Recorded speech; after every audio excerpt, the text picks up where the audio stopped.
नहा धो करके ठाकुर जी सवेरे तैयार होते हैं, सबसे पहले गैयाओं के पास जाते हैं। मैया कहवे लाला नहा धो के सबसे पहले गैयान को प्रणाम करवे जा, गैयान को स्पर्श कर फिर कछु करियो।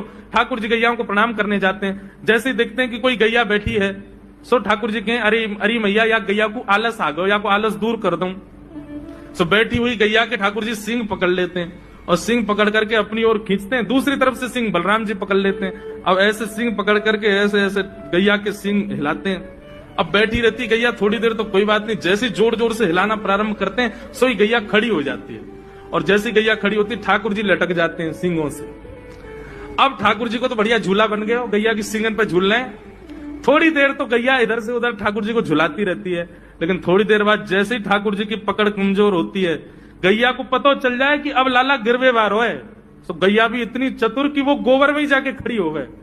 ठाकुर जी के ने आगे कुछ चल, मैं गोबर में है जाऊंगा। गैया के ना अब तो मैं यही खड़ी रहूंगी, तुम गोबर में ही गिरो। और सोई ठाकुर जी को हाथ छूट जा, मैया मैया बचाइयो, देख जे गैया मुझको गोबर में फेंक रही है। अब मैया जब तक बचावे आवे तब तक तो लाल जी के हाथ छूट जाएं और ठाकुर जी गले गले तक गोबर के ढेर में जाके गिर जाएं। पर यशोदा मैया निकाले, कितनों सजाए लो कितनों ए लाला तू वैसे ही कारो, ऊपर से मैं तो को बढ़िया सुंदर बना के रखूं, लेकिन तू घूम फिर गया गोबर में ही आके क्यों खेले। मोकू तो लगे तू पूर्व जन्म को सूकर दिखे। ठाकुर जी मन मन